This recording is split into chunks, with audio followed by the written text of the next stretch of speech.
Hi guys! So, 3 years ago, nag-vlog kami dito sa room ko na kulay green pa. And undergoing renovation siya that time and inayos namin. So, medyo tinamad kasi ako mag-vlog. Actually, medyo parang last year lang ata natapos fully yung room. So, this video is my new room tour. So, pasok tayo. So, as you can see, pinintirahan natin yung room ko ng teal blue. Mas maganda kasi siya tingnan sa picture.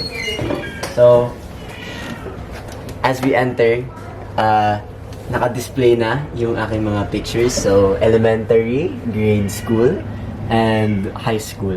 So, dito naman, may empty space dito kasi dito yung college picture. Pagka-graduate ko sa college, kung gagraduate ako. Sana graduate.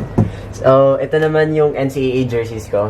Kasi, since childhood, pangarap ko talaga mag-NCAA. So, sinabit ko talaga yung dalawang jersey. Pero, you never know. Pwede pa this year. So, ito naman, mga bags ko, nakasabit, mga hats and jackets. Kulang pa yan. Marami pa akong damit. Hindi lang talaga kasya lahat dito. So, above naman is my acoustic guitar. So, moving on. Sige, isa-isahin natin lahat. So, ito naman, as you can see dito sa ilalim, ilawan natin. Dito ay yung aking mga models na ginagawa sa college. So, ayan yung mga namin. Mga scale models. Yan. Usually, yun lang mga ginagawa ng mga architects. And then, ito naman, ang aking paintings. Yes. So, lahat yan is textured paintings na nakita ko lang sa TikTok at ginaya ko na siya. So, lahat to ginawa ko in a span of, actually, 1 day lang lahat yan.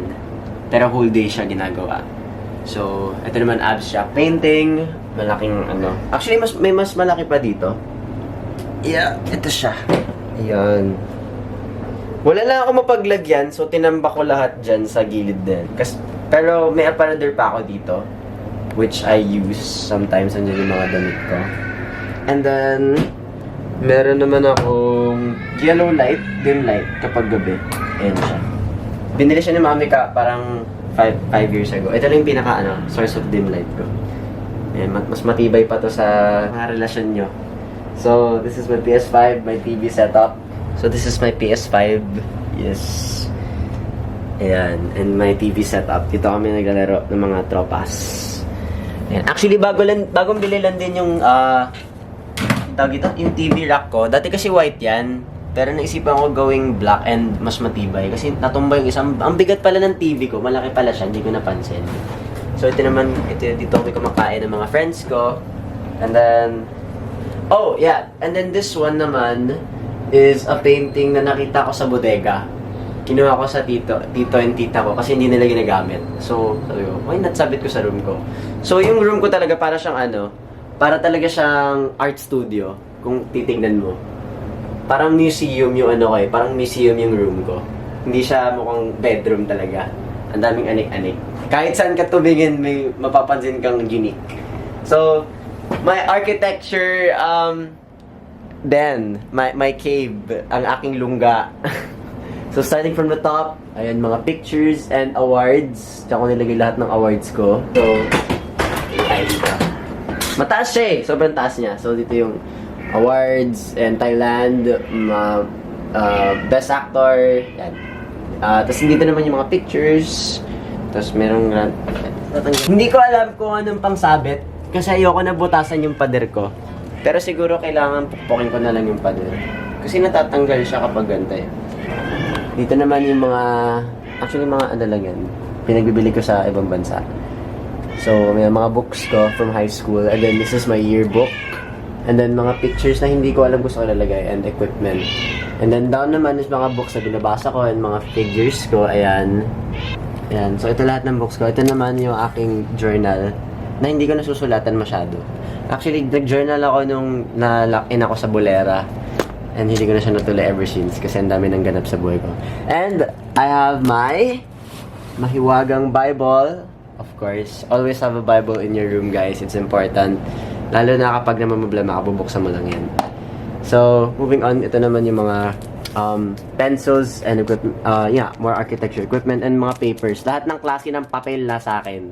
Kita niyan, Oslo paper, Manila paper, yellow paper, colored paper, magaspang na paper na ewan, books, mga sketchbooks, coloring books.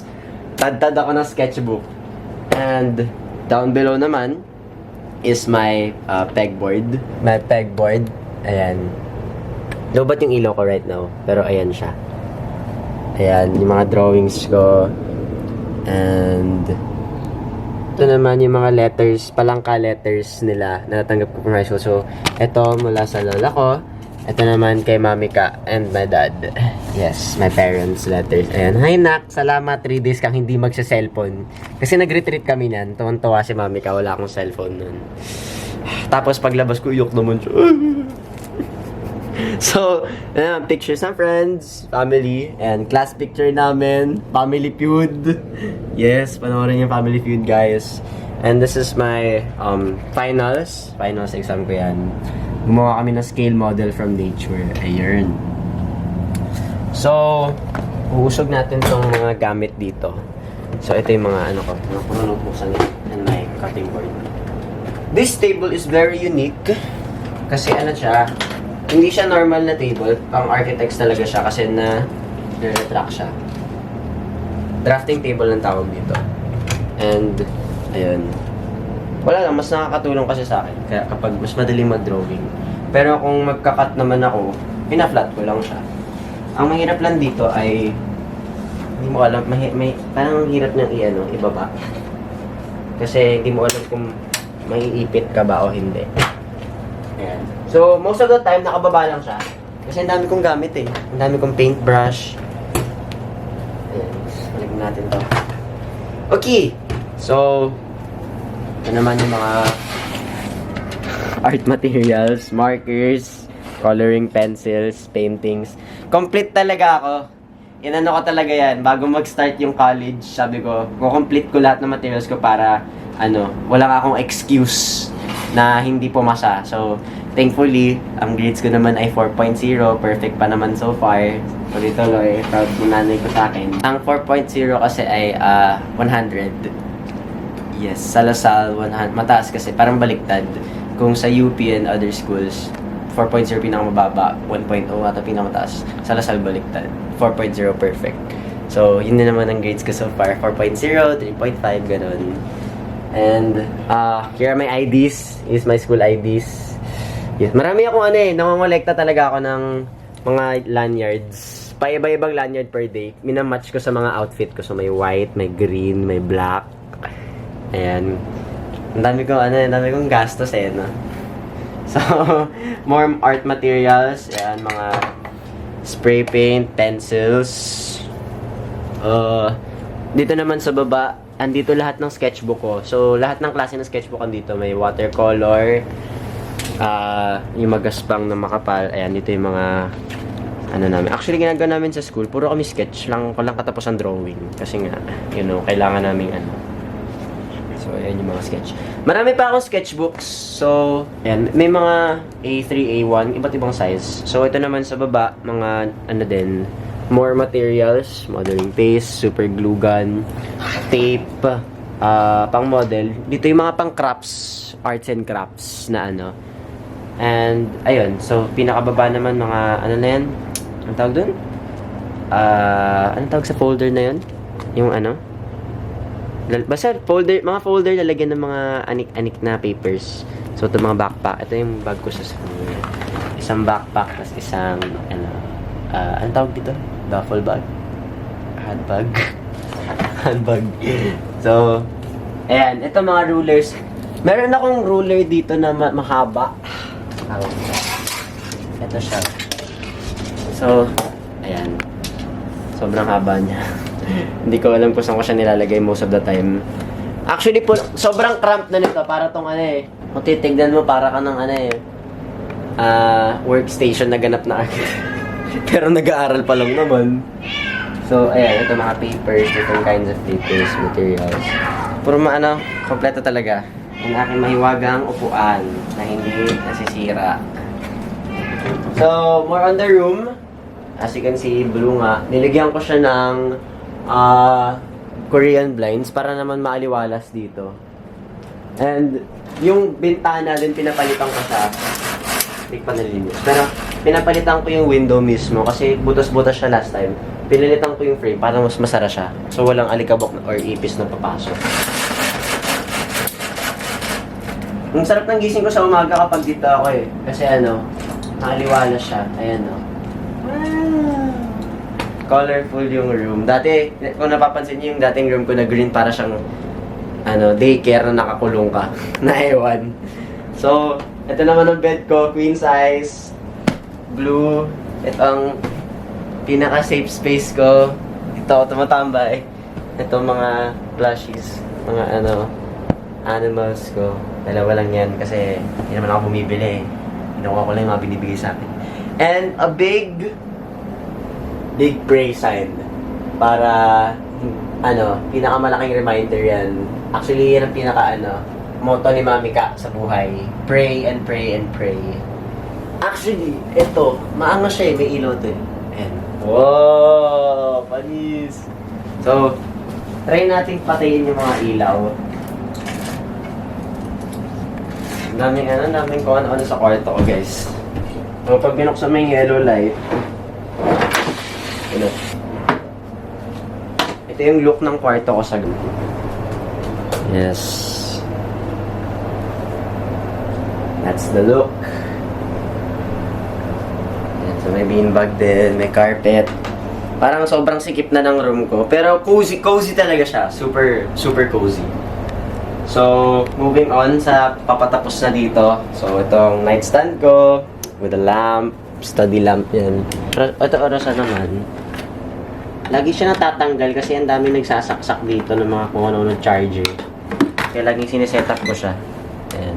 Hindi siya alarm, oras lang talaga siya. Malaking oras kapag umaga.